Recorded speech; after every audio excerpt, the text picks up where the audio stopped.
Welcome to The Explainer, where we break down big ideas into simple, clear guides. So let's just jump right in with a question that, let's be honest, we all ask ourselves probably every single day. How do you get what you want? Sounds simple, right? But the answer, well, that's where things get interesting. And I'm not talking about huge, life-altering moments. Think about your everyday life. You're trying to get a raise at work, you're haggling for a better price on a car, you're even just trying to decide where to go for dinner with your partner. The one thing that connects all of those moments, it's influence. It's that invisible force, that art of guiding how people think and what they do. So, what's the secret sauce? Is there one perfect way to persuade someone? Well, no, there's no magic bullet. It's actually way more useful to think of influence as a spectrum, a whole range of playbooks, from the completely automatic to the super strategic and, frankly, kind of ruthless. Let's start at the beginning of that spectrum with what we can call the automatic pilot.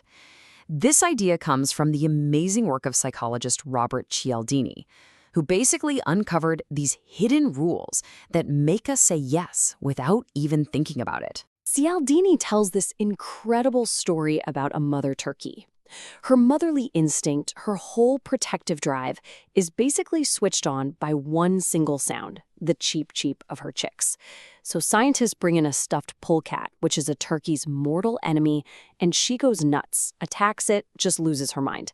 But then they stick a tiny tape recorder inside the polecat that plays that cheep cheep sound, and her behavior does a complete 180. She stops attacking, and she pulls this mortal enemy in close and starts mothering it. That cheep cheep sound, that's what's known as a trigger feature. It's like flipping a switch that launches a pre-programmed automatic response. And before we get too judgy about the turkey, Cialdini points out that we humans are full of these. They're mental shortcuts, and most of the time, they're super helpful. They help us get through the day, but they can also be used against us. For example, this shortcut can be used in some wild ways. Cialdini tells the story about a friend who owned a jewelry store. She had this turquoise jewelry that just would not sell. So frustrated, she leaves a note for her assistant, price everything in this case X over half. But the assistant misread it and doubled the price of everything. And you won't believe what happened. The entire line sold out, instantly. The buyers weren't even thinking. Their brains just went to that shortcut. Expensive equals good. The high price was the trigger. And once you know about these triggers, you see them everywhere. One of the biggest is the scarcity principle. Limited time offer. Only 2 left in stock. Final week. We're wired to want things more when we think we can't have them. The idea that an opportunity is disappearing makes us feel like we're losing our freedom, so we react by wanting it even more. It's designed to make you act first and think later. Okay, so those are the automatic triggers. But that stuff only gets you so far. What happens when the stakes are way higher than just buying some jewelry? What if a life is on the line? That's when we move past the automatic stuff and get to our next playbook, the tactical empath, which comes straight out of the world of FBI hostage negotiation. You see, for years, the main way people thought about negotiation, the model that came out of Harvard, was all about being rational. It was about logic, problem solving, trying to find a win-win. But as former FBI lead negotiator Chris Voss found out, that whole approach just falls apart when you're dealing with people who are absolutely not rational, like, say, bank robbers. The FBI realized that if you want to influence someone's decision, you have to influence their emotions. So they built a whole new system around psychology. The absolute heart of this FBI method is what Voss calls tactical empathy. And let's be super clear here. This isn't about being nice. It's not sympathy. It's not about agreeing with them. Voss says it's about the skill of understanding the other person's point of view so well that you can articulate it back to them. It's a tool for gathering information and building influence. So Voss's playbook is full of these incredibly practical tools. There's one called mirroring, where you just repeat the last 1 to 3 words someone just said.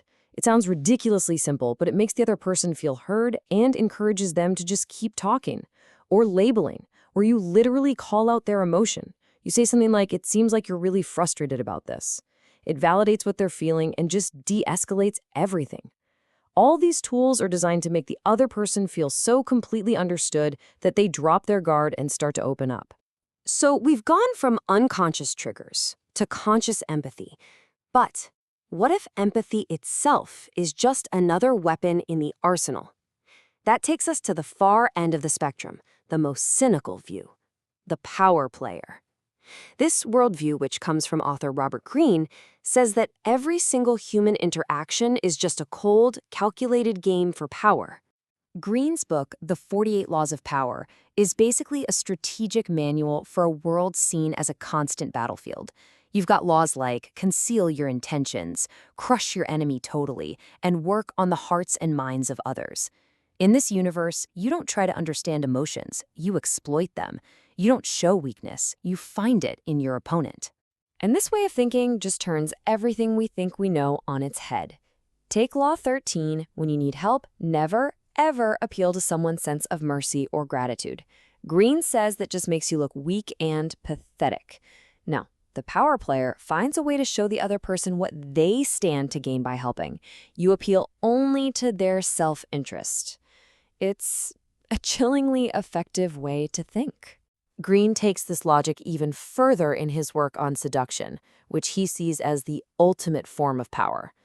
He talks about these archetypes, like the siren. Now, the siren isn't offering a real relationship. The siren is offering a fantasy, a total escape from the boring, everyday world. By becoming the embodiment of desire itself, the siren uses mystery and sensuality as weapons to gain complete and total control over their target. Okay, so we have the automatic pilot, the tactical empath, and the power player. 3 radically different playbooks. How in the world do they fit together? And what does it all mean for us? When you lay it all out, you can really see the spectrum of influence. For Cialdini, the goal is simple compliance, and you get it by using those automatic shortcuts. For Voss, the goal is agreement, and his main tools are listening and empathy. And for Greene, the goal is pure control, and he gets there with deception and playing on people's self-interest. They're all playing the same game, just with completely different rulebooks and for very different prizes. You can really think of this as a journey. It starts with Cialdini, who shows us the hidden code that's running in the background of all our minds. Then Voss comes along and teaches us how to become an active player, how to actually use tools to interact with that code. And then Greene takes it to the absolute extreme, basically reframing all of life as a war, where the only thing that matters is mastering that code to win. And this is the part that really matters. These playbooks, they aren't just ideas in a book. They're being used on you and by you every single day, in ads, in meetings, in relationships. So the real question isn't if you're playing the game of influence anymore, it's how much attention you're going to pay to it and which rules you're going to choose to live by.